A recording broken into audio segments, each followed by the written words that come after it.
How's it going, guys? I'm Matt Torx, and a couple years ago, during the Oculus VR craze of 2020, I was one of the many to buy an Oculus Quest 2 and experience the world of virtual reality for the very first time. But after combing my way through some of the biggest titles the Quest store had to offer, the device ended up just sitting on my shelf and collecting dust for a couple years. But a couple months ago, I bought my first ever PC, and one of the perks of having this beast is a whole new avenue of VR gaming for me to experience. Now, since Borderlands 2 is one of my top 5 favorite games of all time, I see no better place to start than by covering the Borderlands 2 VR port. So today, I'm documenting my experience with playing this game over the past couple weeks, and giving any opinions and possible problems I may have with this all-immersive trip to the lands of Pandora, as I answer the question, should you play Borderlands VR? But before we start, it's time to give a little history on the origin of this VR experience made by Gearbox nearly 6 years ago. Originally released for the PlayStation VR headset in December of 2018, this port is Borderlands' first and only entrance into the VR genre. The game is a full version of the original Borderlands 2, fully in virtual reality, complete with a couple new mechanics and motion controls. And I'm not lying when I say that when the trailers for this game were coming out, I was hooked. I specifically remember this one live-action trailer that looked better than the entirety of the Borderlands movie that released earlier this year. A year after its PlayStation release, it was brought over to PC through Steam. According to some reviews, it can feel a bit lacking as a VR port in certain aspects when it comes to immersion and controls. But in order to better get an opinion for ourselves, I think it's time we play Borderlands 2 VR. I started a new save and was greeted with one of my all-time favorite opening cutscenes. Now, like a lot of VR ports of previously existing titles, all of the cutscenes in this game are 2D and played on a screen in front of you. Now, even though I understand why devs do this, remaking a cutscene in VR is probably very tough to do. It's pretty jarring to just be walking into a boss arena one moment, then the next be transported into an infinite black void to watch a 10-second cutscene on a TV. But after that I get to pick my character. I choose Salvador, as the only thing better than shooting somebody with a gun in VR is shooting somebody with 2 guns. So I give him some customization and wake up in a freezing tundra. Claptrap and then shows up to greet me, and I get the usual speech from him that's forever engraved in my mind. What's funny is that at certain points through this intro, they added new dialogue lines for Claptrap to explain the VR motion controls. But since the original voice actor for Claptrap parted ways with the Gearbox team before the release of this game, all of the new lines are recorded by the Borderlands 3 actor instead, which sticks out even more when it comes directly after the old voice lines. But in this portion, we cover all the basics like movement and teleporting, interacting with stuff, and shooting weapons. All this is done with a classic staple of virtual reality, the disembodied floating hands that have been given to me to take down Hyperion. Another issue that sticked out to me, and I've heard other people have the same issue, is the HUD. On some headsets that came out after the release of this game, the HUD will completely break in half and shift everything around in a weird way.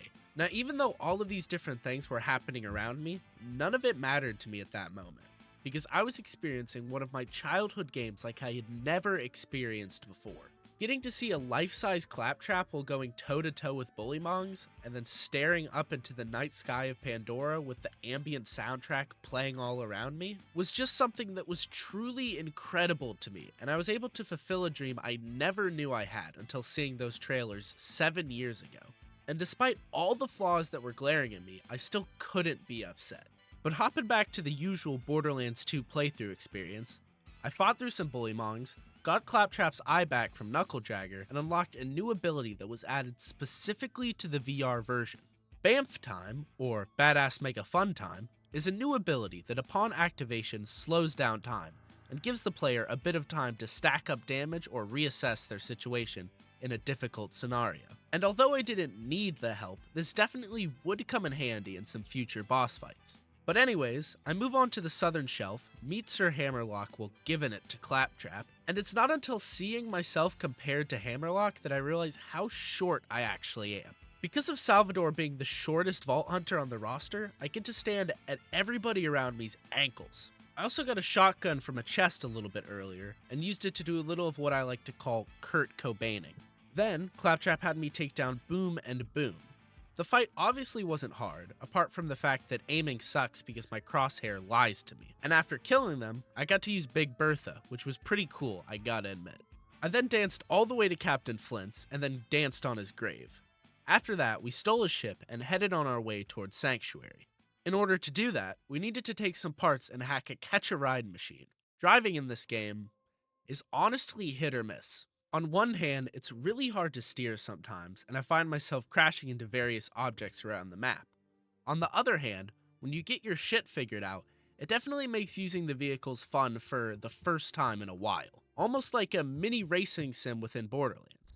And as an added bonus, it makes it really immersive to commit hit and runs on unsuspecting enemies. So using my new death machine, I drive to the front gate of Sanctuary and get tasked with finding out the location of Corporal Reese. I find him, kill some bandits, and IRL teabag Reese's corpse like it was Halo. Then, after going back to the Sanctuary gate, I was able to proceed into Sanctuary as usual. Once in, I got to do a couple of things that I was waiting to experience, like gambling on the slot machines and looking at Moxie. I also once again got reminded of how short I was since I could barely reach over the damn counter of this news booth. But before I could have too much fun, I was notified that Roland went missing, and the Firehawk had some valuable information. After finding my way through the bandits of Frostburn Canyon, I was forced to meet the Firehawk, who turned out to be Lilith the whole time. No way. She complained and teleported while I did all the work like usual, and when it came time for her to need an iridium pick-me-up, I made sure to spike it with a little something extra. Lilith told me that she didn't have Roland, but a nearby cult of bloodthirsty psychos had captured him and were planning to sell the poor man to Hyperion.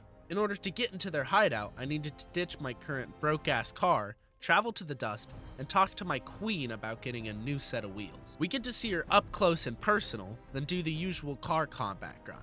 But I will say that with the added VR aspect, this was actually the most fun I've ever had with this mission, and gave me some of those heavy Mad Max vibes. I gave the collected parts to Ellie, and to finish it all off, I made sure to crush myself to death with the car crusher. Now I did play all the way up to the Constructor 1.0 fight, but my recording for the session crashed, so that's where I'm gonna end it for this playthrough.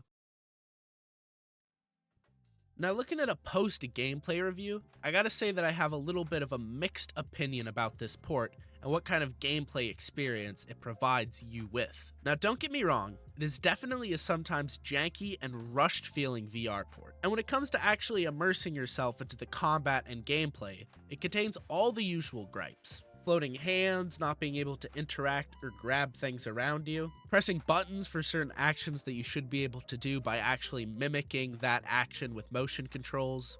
But in spite of all that, most of the time when I'm playing this, I'm too blinded by nostalgia to not have a good time. Because even though the VR combat is severely underutilized in my opinion, getting to see the beauty of Pandora through my own eyes is a truly unique experience. Looking up at the sky and my surroundings really makes me feel like I'm actually on the war-torn planet of Pandora. But as always, if you have any thoughts about this game or recommendations on what I should play next, make sure to let me know in the comments down below. And leave a like on this video and subscribe to the channel if you want to see more content like this. If you got to this point in the video, I thank you so much for watching and I hope to see you in the next one. Peace.